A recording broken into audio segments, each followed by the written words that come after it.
एक गज़ल के कुछ शेर ने। चुप चपीते डंग जांदा ए इश्क दा फनीर नाग। चुप चपीते डंग जांदा ए इश्क दा फनीर नाग। लांदा ए फिर भेरी दी थां बंदा दीपक राग। ते नींदर मैनू जापे जिवें शीशा साफ शफाफ। नींदर मैनू जापे जिवें शीशा साफ शफाफ। एक पासे जे सौ जाइए ते दूजे पासे जाग।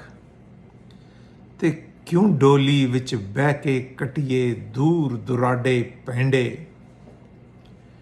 क्यों डोली विच बह के कटिए दूर दुराडे पैंडे। अपने अंदर लै के लभिए अपना आप सुहाग। ते शेरे के आण बनेरे उत्ते अखदी बैठा ओदा गम। आण बनेरे उत्ते अखदी बैठा ओदा गम। शिशकारे मैं लखां मारे उड़दा नहीं है काग।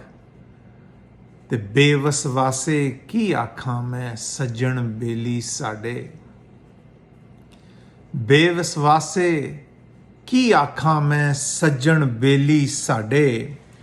काड़ के पानी ठंडा करके ला बैठे ने जाग।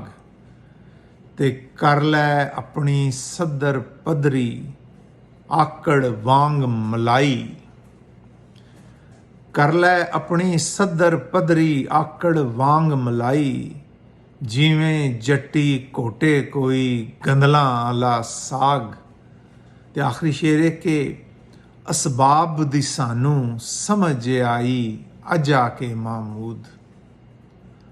असबाब दी सानू समझ आई अज आके महमूद। कुत्तियां आली कूकां मारे जिवें गिद्दड़ काग। चुप चपीते डंग जांदा ए इश्क दा फनीर नाग।